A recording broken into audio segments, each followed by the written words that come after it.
আজকে ঈশান ইশরার বাবার খুব প্রিয় একটা রান্না করছি। বাদাম ভর্তাটা বরাবরই ওর খুব প্রিয়। তো আজকে ভাবলাম চীনা বাদামের এই ভর্তাটা তৈরি করি।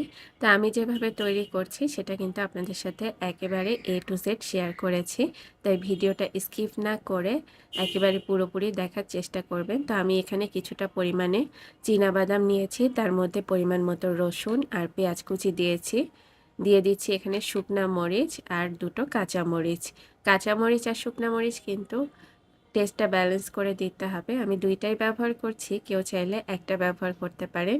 এখন হচ্ছে একটু পানি দিয়ে এটাকে ব্লেন্ড করে নিচ্ছি। এই যে বাদামটা ব্লেন্ড করে নেওয়া হয়ে গেছে, এখন এটাকে ভেজে নিচ্ছি।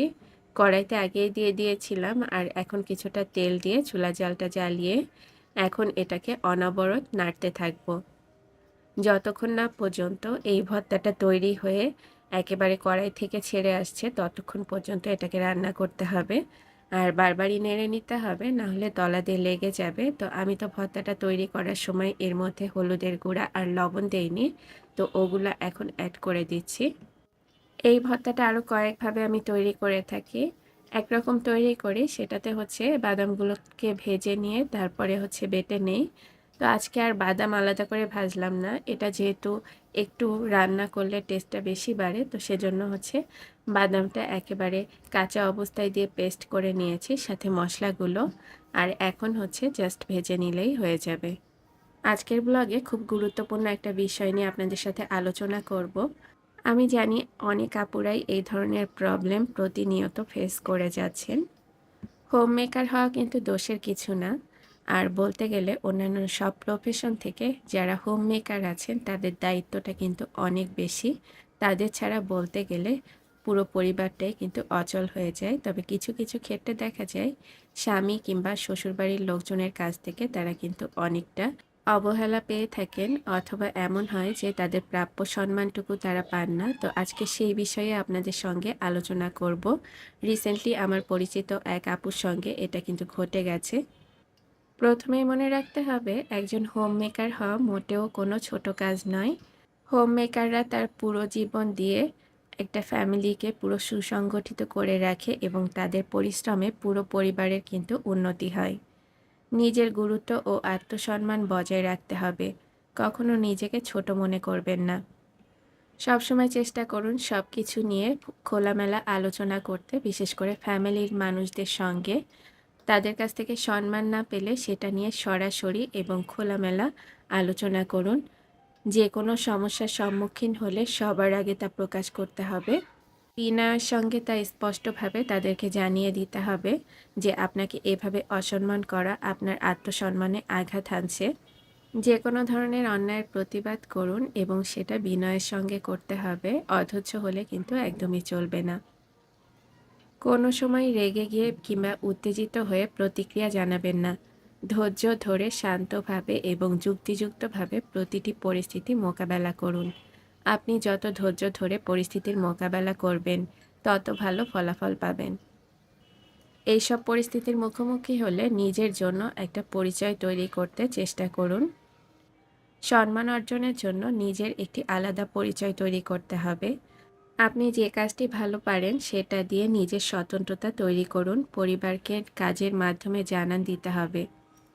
এটা হতে পারে আপনার সৃজনশীলতা, শিক্ষা কিংবা অন্য কোনো স্কিলের মাধ্যমে। নিজেকে সবসময় আত্মবিশ্বাসী রাখতে হবে। কারুর কথায় ভেঙে পড়লে হবে না, তাহলে কিন্তু আপনি হেরে যাবেন। আপনার মনোবল আর আত্মবিশ্বাসী হবে আপনাকে শক্তি যোগানোর প্রধান মাধ্যম। যখন আপনি নিজের প্রতি শ্রদ্ধাশীল হবেন, তখন অন্যরাও আপনাকে সম্মান করতে বাধ্য হবে। পরিবারে যারা জ্যেষ্ঠ আছেন তাদেরকে সবসময় সম্মান দিয়ে কথা বলুন এবং সেই সাথে যারা ছোট আছেন তাদের কাছ থেকে আপনার সম্মানটাও কিন্তু প্রাপ্য। যদি কোনোভাবেই পরিস্থিতি নিয়ন্ত্রণে না আসে এবং বারবারই তারা আপনাকে অপমানিত করে, তাহলে সেই পরিস্থিতি থেকে বেরিয়ে আসার জন্য কঠিন সিদ্ধান্ত নেওয়ার কথাও চিন্তা রাখতে হবে। মনে রাখবেন, পরিবারের সবাই একে অপরের প্রতি সম্মানবোধ নিয়ে চললে তবেই সুখী ও সুন্দর পরিবেশ গড়ে ওঠে। শ্বশুরবাড়ির সদস্যদের দৃষ্টিভঙ্গি ধীরে ধীরে পরিবর্তন করার চেষ্টা করুন এবং সবসময় নিজের সম্মানের জায়গাটি বজায় রাখুন। যদি আপনারা এরকম পরিস্থিতির সম্মুখীন হয়ে থাকেন তাহলে আপনার অভিজ্ঞতা আমার এই ভিডিওতে এসে কমেন্টের মাধ্যমে শেয়ার করতে পারেন। তো এই যে বেশ কিছু মোটিভেশনাল কথাবার্তা আপনাদের সাথে বললাম। যা বললাম আরকি, একেবারে কোনো ব্যাপার নিয়ে ভেঙে পড়া যাবে না। নিজের মনকে সবসময় স্ট্রং রাখতে হবে। আর নিজেকে যখন আপনি দুর্বল মনে করবেন আর এটা যখন আপনার আশেপাশের মানুষজন বুঝতে পারবে তখন কিন্তু তারা আপনাকে আরও বড় ধরনের আঘাত দেবার কথা চিন্তা করবে। তো সেজন্য সবসময় হচ্ছে নিজের মনকে শক্ত রাখতে হবে।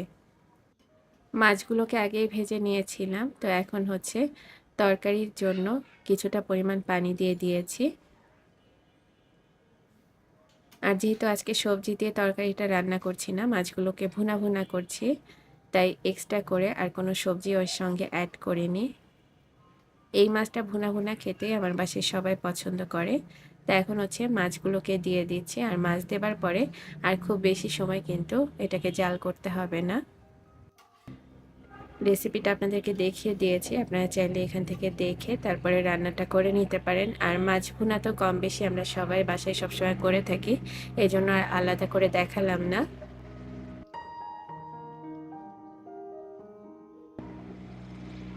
আরও বেশ কিছুক্ষণ এটাকে জাল করে নিয়েছি ৭-৮ মিনিটের মতো। আর মাছগুলো ভুনা হয়ে গেছে।